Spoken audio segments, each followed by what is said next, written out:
Hi, so here's the video on procedural abstraction. Procedural abstraction is basically a way for you to write your programs and functions so that they're thought of as a black box. Um, it's also a way for you to write post and preconditions. Post and preconditions for your functions. And then it's also, being able to call other functions within your functions. So let me go ahead and just talk about what the term black box means. So whenever a plane is in danger and a plane crashes, it's always weird that you can actually find a black box, and that black box holds a lot of information.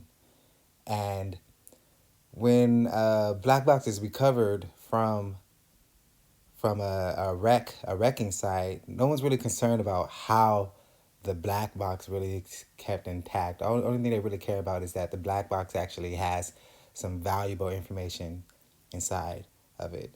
So that's exactly what we want our functions to be. I'm not saying we want our functions to wreck planes, but we want our people to be able to use our functions and not really care about how that function is able to compute the results that it gives. All we want to care about is that the function actually successfully does those computations.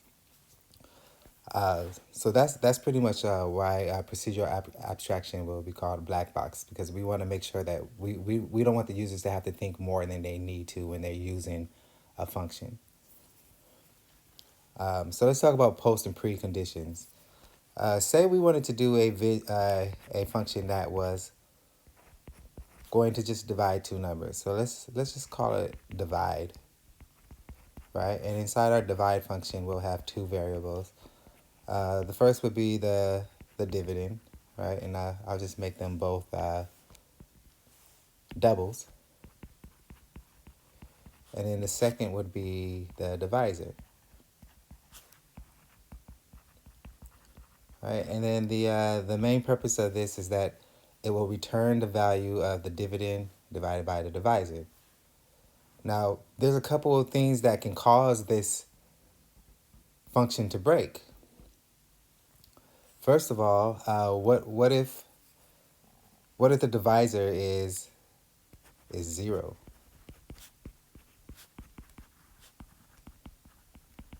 right? If the divisor equals zero, then we're gonna have a problem, right? Because you can't divide a number by zero, right? I can't have 2 divided by 0, right? This is not defined. And in the computer science world, this actually will cause your program to crash, right? This will crash your program. So what we want to do is we want to make sure that the user knows before trying to use this function. It won't cause a computer to crash, but it will cause your program to crash.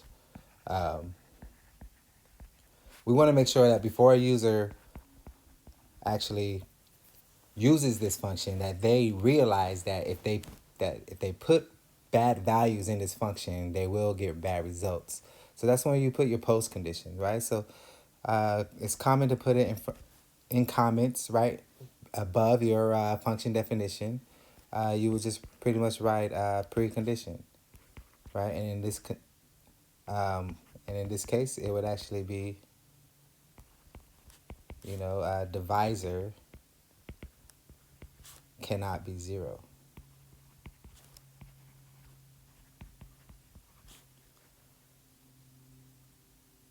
All right. And then we also have our post condition, right?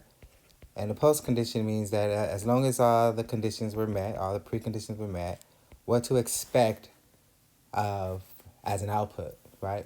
What is the end result, right? And the end result is going to be the the quotient. Trying to write too fast, sorry. Will pretty much be the quotient of the dividend divided by the divisor. And I hope I used that word correctly, but it's going to be the end result.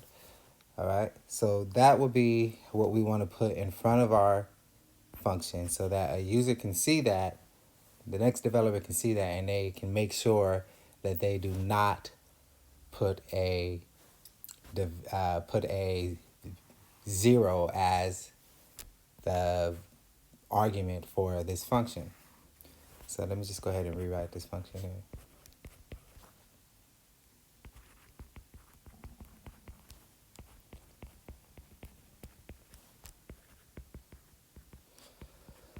All right, and so now what happens if a user, let's say a user ignores that and they decide that they put a zero in there before?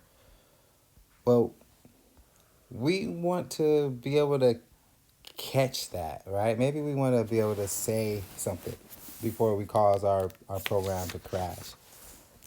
And so we can use our assert.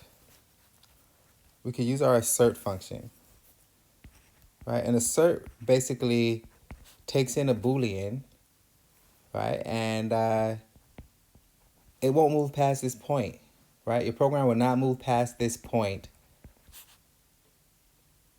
unless this particular Boolean that's passed to the assert function is true, right? So we can say divisor is not equal to 0, right? So as long as that is true, then we can move on to the rest of the code. If it's not true, then the program will just automatically this assert will fail, and the program won't proceed. So we can write that, and then we can just say return dividend divided by divisor.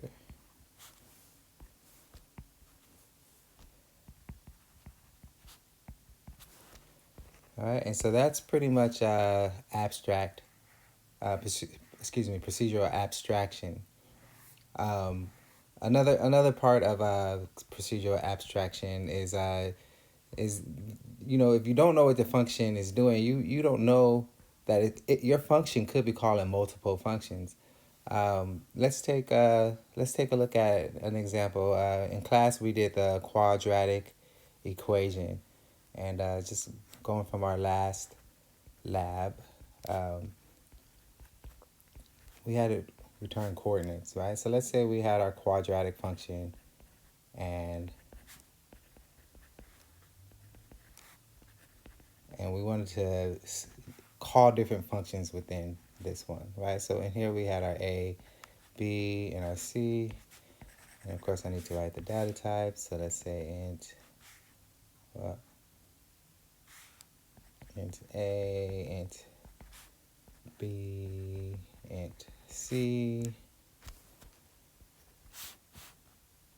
All right, so